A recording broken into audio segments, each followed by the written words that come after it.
আসসালামু আলাইকুম বন্ধুরা, সবাই কেমন আছেন? আশা করি সবাই ভালো আছেন। আজকে আমি আবারও রসমালাই নিয়ে হাজির হয়ে গেলাম। আজকে আমি ডানু প্যাকেট গুঁড়ো দুধ দিয়ে কিভাবে রসমালাই তৈরি করতে হয় সেই রেসিপিটি শেয়ার করে দেখাবো। অনেকে আমাকে কমেন্ট করে জানিয়েছে যে রসমালাই বানাতে গেলে দুধে দেওয়ার সাথে সাথে গলে যায়, ভেঙে যায় আর অনেকটা শক্ত হয়ে যায়। আমি আজকে সেই টিপসগুলো সহ রসমালাই তৈরি করে দেখাবো। যদি আপনারা সম্পূর্ণ ভিডিওটি সাথে থেকে দেখার চেষ্টা করেন, এতে করে বুঝতে সুবিধা হবে আর রসমালাই বানাতে গেলে ভেঙেও যাবে না, গলেও যাবে না। আর আমার চ্যানেলে আরও অনেকগুলো রসমালাই রেসিপি আছে, চাইলে আপনারা সেগুলোও দেখে নিতে পারেন। চলুন কথা না বাড়িয়ে আমি মূল রেসিপিতে চলে যাচ্ছি, সাথে থেকে সম্পূর্ণ রেসিপিটি দেখার চেষ্টা করবেন। প্রথমে আমি একটা মিক্সিং বোল নিয়েছি আর নিয়েছি 1 কাপের মতো গুঁড়া দুধ। এগুলো আমি ডানু গুঁড়ো দুধের প্যাকেট কেটে এখানে 1 কাপ গুঁড়ো দুধ নিয়েছি। আপনারা চাইলে 10 টাকা দামের প্যাকেট গুঁড়ো দুধ আছে ডানু ব্র্যান্ডের, সেগুলোও নিতে পারেন। আপনারা কমিয়ে বাড়িয়ে নিতে পারেন। আমি 1 কাপের চেয়েতে হালকা একটু কম গুঁড়ো দুধ নিয়েছি। আর এগুলো অবশ্যই ফুল ক্রিম গুঁড়ো দুধ নেওয়ার চেষ্টা করবেন। এখন আমি এখানে অ্যাড করে দিব টেবিল চামচের হাফ চামচ বেকিং পাউডার। আর এখানে বেকিং সোডা দিতে যাবেন না, এতে করে মিষ্টিগুলো ভেঙে যাবে। তারপর দিয়ে দিচ্ছি 1 টেবিল চামচ ঘি। অবশ্যই ঘিটা দেওয়ার চেষ্টা করবেন, এতে করে মিষ্টির একটা ভালো ফ্লেভার আসবে। এখন আমি ঘি আর বেকিং পাউডারটা গুঁড়ো দুধের সাথে ভালোভাবে মিশিয়ে নিচ্ছি। আর দেখেন এখন মিশানো হয়ে গেছে, একটু হাত দিয়ে চেপে দেখাচ্ছি, যখন দলা পেকে যাবে বুঝে নেবেন মাখানো হয়ে গেছে। 1 কাপ গুঁড়ো দুধের জন্য 1 টেবিল চামচ ঘি দিয়ে দিবেন আর হাফ টেবিল চামচ বেকিং পাউডার। এখন আমি এটাকে একটা সাইড করে রেখে দিচ্ছি। তারপরে একটা ডিম ভেঙে আমি বাটির উপর রেখে দিয়েছি। এখন আমি ডিমটাকে ভালোভাবে ফেটিয়ে নিব। আর ডিমটা অবশ্যই নর্মাল রুম টেম্পারেচারে নেওয়ার চেষ্টা করবেন, এতে করে মিষ্টিগুলো বানাতে খুবই সুবিধা হবে। আর যদি ফ্রিজে রাখা ডিম নেন তাহলে অবশ্যই আধা ঘন্টা আগে বের করে নর্মাল রুম টেম্পারেচারে করে নেবেন। এতে করে ডিমের ভেতর যে এক্সট্রা পানি আছে সেই পানিটা বেরিয়ে যাবে আর নর্মাল রুম টেম্পারেচারে হয়ে যাবে। দেখেন আমি ডিমটাকে কিছুক্ষণ ফেটিয়ে নিয়েছি। আর এই কাজটা অবশ্যই ভালোভাবে করে নিতে হবে, এতে করে ডিম আর গুঁড়ো দুধটা ভালোভাবে মিশে যাবে। তো আমার ফেটানো হয়ে গেছে। এখন আমি গুঁড়া দুধের সাথে মিশিয়ে সুন্দর একটা ডো তৈরি করে নেব। আর প্রথমে অবশ্যই একটু একটু করে দিয়ে তারপর ডোটা তৈরি করে নেবেন। আমি ডোটা তৈরি করার পর দেখিয়ে দিব আমার এখানে ডিম থেকে কতটুকু ডিম বেঁচে গিয়েছিল। 1 কাপ দুধের জন্য একটা ডিমও লাগতে পারে অথবা তার চেয়ে একটু বেশিও লাগতে পারে। আমার ডিমটা যেহেতু একটু বড় সাইজের ছিল, একটাও লাগতে পারে, তার চেয়ে হালকা একটু বেশি হতে পারে। অবশ্যই ডিমটা বড় সাইজের নেওয়ার চেষ্টা করবেন। আর যদি ছোট সাইজের ডিম হয় তাহলে 2টা ডিম ভেঙে নেবেন। ওইখান থেকে যতটুকু ডিম লাগে ততটুকু ডিম দিয়ে সুন্দর একটা ডো তৈরি করে নেবেন। তো আমার দেখেন ডো তৈরি করা হয়ে গেছে। এখন আমি হাত থেকে এটা ছাড়িয়ে নিব। আর এই ডোটা তৈরি করার পর অনেকটা আঠালো লাগবে, এতে ভয় পাওয়ার কিছু নেই। 10 মিনিটের জন্য ঢেকে রাখলাম। 10 মিনিট পর ফিরে এসে দেখাবো কতটা সুন্দর হয়ে গেছে আর আঠালো ভাবটাও চলে গেছে। এখন আমি দেখিয়ে দিচ্ছি অবশিষ্ট কতটুকু ডিম ছিল। একটু ডিম বেশি হয়েছে, আপনাদের এটুকু বেশি নাও হতে পারে। এখন আমি 10 মিনিট পর ফিরে এসে দেখাচ্ছি কতটুকু সেট হয়ে গেছে আর আঠালো ভাবটাও চলে গেছে। এখন আমি রসমালাই তৈরি করার জন্য মিষ্টিগুলো বানিয়ে নেব। তার আগে হাতে একটু ঘি লাগিয়ে নিচ্ছি, এতে করে মিষ্টি বানানোর সময় হাতে আর এক্সট্রা ডো লাগবে না। এখন আমি আঙুলের সাহায্যে একটু চেপে চেপে দেখিয়ে দিচ্ছি, দেখেন কতটা সেট হয়ে গেছে। এখন কিন্তু আর আঠালো নেই। আমি একটা মেজারমেন্ট কাপ নিয়েছি আর এই কাপ দিয়ে মেপে মেপে আমি মিষ্টিগুলো বানিয়ে নিব। আজকের মিষ্টিগুলো একটু বড় সাইজের হবে, তার জন্য আমি একটু বড় করে মিষ্টিগুলো বানিয়ে নিচ্ছি। আর এই মেজারমেন্টের কাপ দিয়ে মিষ্টি বানালে সবগুলো মিষ্টি একই সমান হবে আর দেখতেও সুন্দর লাগবে। একটু একটু করে ডো নিয়ে তারপর আমি হাতের তলানিতে রেখে চেপে চেপে মিষ্টি বানিয়ে নিচ্ছি। আর অবশ্যই একটা বিষয় খেয়াল রাখতে হবে, মিষ্টির গায়ে যেন কোনো রকম ফাটল না থাকে, এতে করে মিষ্টিগুলো দুধে দেওয়ার সাথে সাথেই ফেটে একদম ভেঙে যাবে। আর আমি যে সাইজের মিষ্টিগুলো বানাচ্ছি আমার মিষ্টিতে কোনো ফাটল নেই আর একদমই ক্লিন একটা মিষ্টি হচ্ছে। দেখেন আমি একটা মিষ্টি বানিয়ে নিয়েছি, সেইভাবে আমি আরও একটি মিষ্টি বানিয়ে দেখাচ্ছি। দেখেন মিষ্টিগুলো বানাতে কিন্তু কোনো রকম সময়ের প্রয়োজন হচ্ছে না, অল্প একটু সময়েই একটা করে মিষ্টি বানিয়ে নেওয়া যাচ্ছে। আমি আরও একটি মিষ্টি বানিয়ে দেখাচ্ছি। মিষ্টিগুলো বানানো কতটা সহজ আর কত সুবিধা। এভাবে মিষ্টি বানিয়ে যদি আপনারা রসমালাই তৈরি করেন, রসমালাই একটুও ভেঙে যাওয়ার চান্স থাকবে না। দেখেন মিষ্টিগুলো বানানো কতটা সুবিধা আর কত সহজভাবে বানিয়ে নিচ্ছি আমি।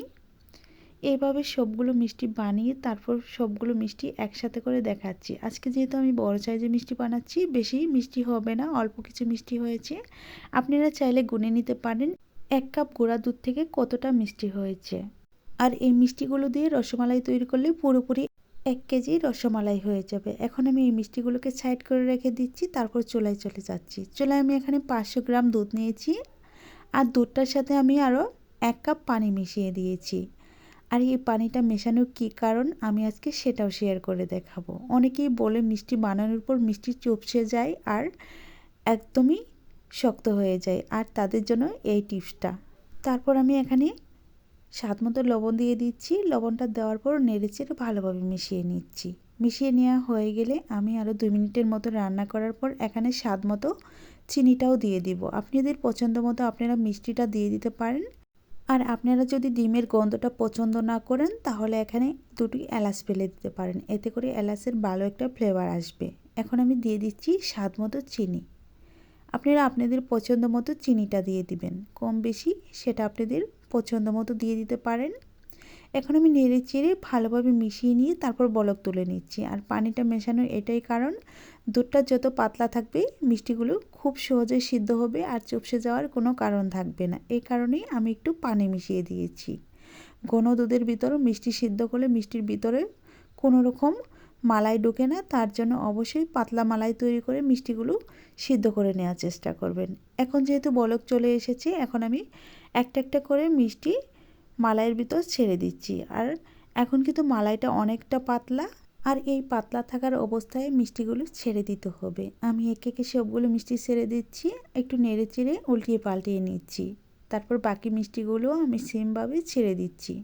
ছেড়ে দিয়ে তারপর একটা চামচের উল্টা পাশ দিয়ে আমি নেড়ে নেড়ে মিষ্টিগুলো সিদ্ধ করে নেব। আপনারা ঠিক এইভাবে চামচ দিয়ে নেড়ে নেড়ে মিশিয়ে নেবেন, এতে করে মিষ্টিগুলো ভেঙে যাওয়ার কোনো ভয় থাকবে না। দেখেন মিষ্টিগুলো দেওয়ার সাথে সাথে আস্তে আস্তে করে উপরে ভেসে উঠেছে আর অনেকটাই বড় হয়ে যাচ্ছে।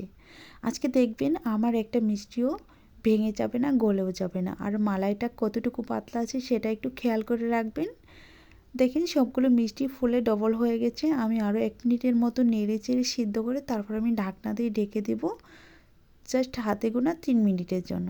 ঢাকনা দিয়ে ঢেকে দেওয়ার পর 3 মিনিট সিদ্ধ করার পর আমি ঢাকনাটা খুলে দিব, আর বাকি কাজটুকু ঢাকনা ছাড়াই করে নিব।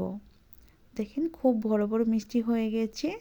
আর এইভাবে মিষ্টি বানিয়ে আপনারা রসমালাই তৈরি করতে পারেন খুব সহজেই। এখন আমি চুলার আঁচ রেখেছি মিডিয়ামের মাঝামাঝি। এখন আমি ঢেকে দিচ্ছি, ঢেকে দিয়ে তারপর 3 মিনিট পর ফিরে এসে দেখাচ্ছি 3 মিনিট পর মিষ্টিগুলো আরও কতটা ফুলে গিয়েছে। তো 3 মিনিট হয়ে গেছে। এখন আমি ঢাকনাটা তুলে দেখাচ্ছি কতটা ফুলে গিয়েছে। আর ঢেকে দেওয়ার কোনো প্রয়োজন নেই। এখন আমি নেড়ে চেড়ে মিষ্টিগুলোকে সিদ্ধ করে নেব।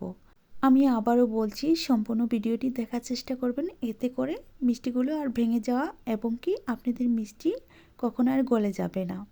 মিষ্টিগুলো প্রায় হয়ে গেছে। এখন আমি চুলাটাকে বন্ধ করে দিব। আর চুলাটা বন্ধ করে দেওয়ার পরেই মিষ্টিগুলো একদমই মালাইয়ের নিচে চলে যাবে। আর মিষ্টিটা এখন কিন্তু অনেকটাই নরম, এখন কিন্তু একদমই নরম লাগছে। যখন এটা মালাই খেয়ে টইটুম্বুর হয়ে যাবে তখন আমি দেখাবো, দেখবেন কতটা সুন্দর হয়েছে।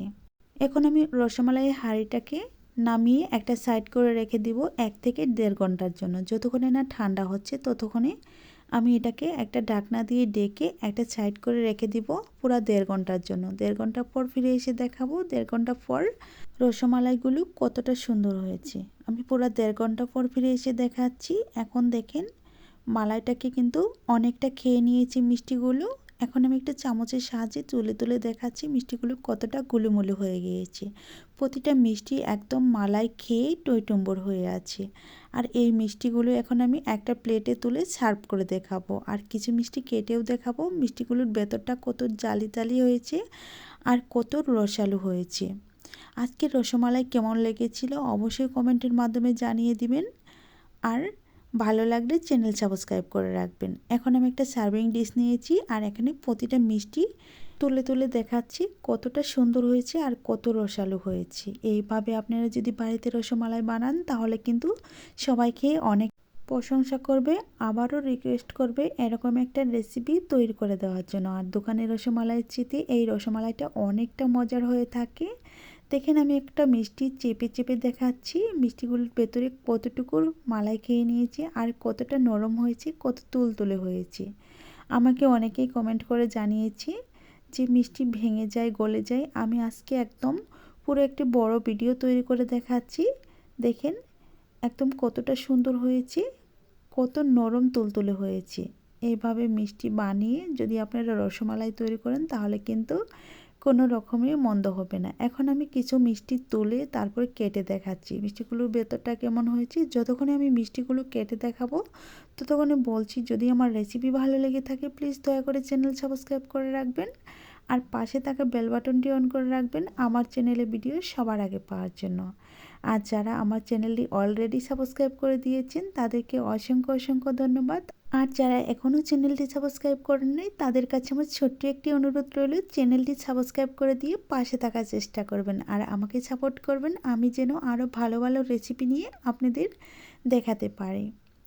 আর যদি কোনো নতুন বন্ধু এসে থাকেন তাহলে প্লিজ আমার চ্যানেলটি সাবস্ক্রাইব করে দিয়ে আমার বন্ধু হওয়ার জন্য অনুরোধ রইল। দেখেন কতটা রসালো হয়েছে নিশ্চয়ই বুঝতে পারছেন। তো আজ বিদায় নেওয়ার পালা। ভালো থাকবেন, সুস্থ থাকবেন, আল্লাহ তাআলার কাছে এই কামনা করে বিদায় নিচ্ছি। খোদা হাফেজ।